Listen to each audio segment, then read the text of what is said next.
I'll take a look at what it looked like early this morning. This is along Highway 64 in Washington County, looking west from the Scuppernong area. You can kind of see we did have that light coating of snow. Pretty much a upper level pocket of cold air came right over Highway 64, combined with the moisture we normally see around the Pamlico and Albemarle Sound. And well, that gave us a little bit of snow for us here. Some of the numbers in Columbia, Jamesville, and Gumneck.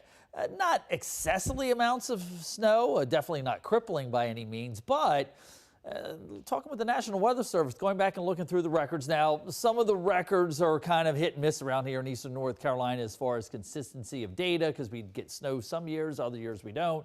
But this does look like this could be the earliest snow on record going back to the 1930s in some places here in the Highway 64 corridor of Terrell and Washington County, even back in towards Martin County for us right now. Here's the reason why. Look at those low temperatures this morning, well below that freezing mark in some of those inland spots here. And again, it just happened to be that perfect cold air with the colder air in the upper levels of the atmosphere that combined for that snow along the Highway 64 corridor. And even right now, Belhaven's still sitting at 39, 43 in Havelock, but that's only part of the story.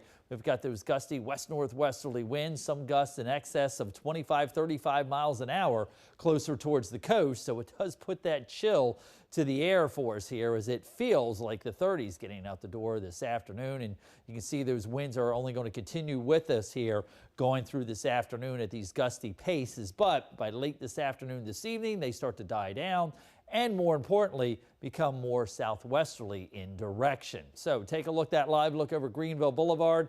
Yeah, temperatures into the mid 40s today, feel like temperatures upper 30s and then quickly dropping this evening.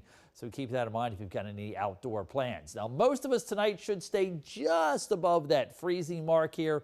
But if those winds go light enough, Kenansville, Kinston, Greenville, Williamson, Windsor could be looking at those temperatures down near that freezing mark once again for us here.